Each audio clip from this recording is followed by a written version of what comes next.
Thank you. All right, take a look at this. CENTCOM releasing a photo of a U.S. fighter jet flying over the Strait of Hormuz. But if you look closely, we can get a sense of the scale of commercial vessels that are stacked up in the waterway. Look at all of those ships underneath that F-16.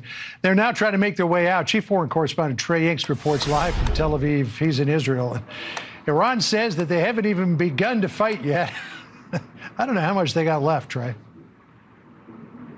Yeah, John, good afternoon. Tension continues to rise across the Middle East as Iran fires toward the Persian Gulf. Remember, this comes as the U.S. is escorting vessels out of the Gulf through the Strait of Hormuz as part of Project Freedom. Overnight, CENTCOM Commander Admiral Brad Cooper described the extensive U.S. firepower protecting the operation that includes 15,000 service members. And today, Joint Chiefs Chairman General Kane laid out the nature of the current Iranian action against merchant vessels and U.S. forces in the Gulf. The threshold of restarting is a political decision above my pay grade. What I'll say is it's low harassing fire right now. It feels like Iran is grasping at straws to try to do something across the southern flank.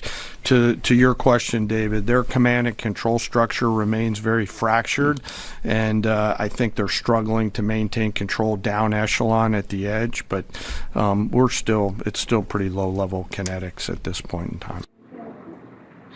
Secretary of War Pete Hegseth was clear the ceasefire is still in effect and Project Freedom is separate and distinct from Operation Epic Fury. This afternoon, President Trump indicated the United States continues to watch closely Iranian movements while the ceasefire remains in place.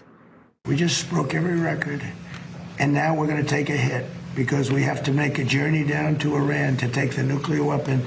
They would have had a nuclear weapon within 2 weeks. Remember, we sent that beautiful B-2 bomber in, and we blew up their nuclear potential. It was obliterated, for those that are not aware, and to a point where it would take them weeks to dig down, and we wouldn't let them dig down. We have our eyes on it all the time. But it was a very important thing.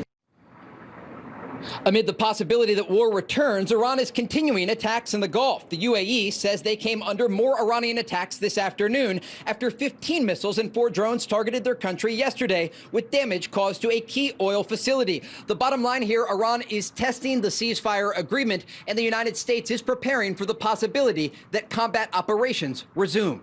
John?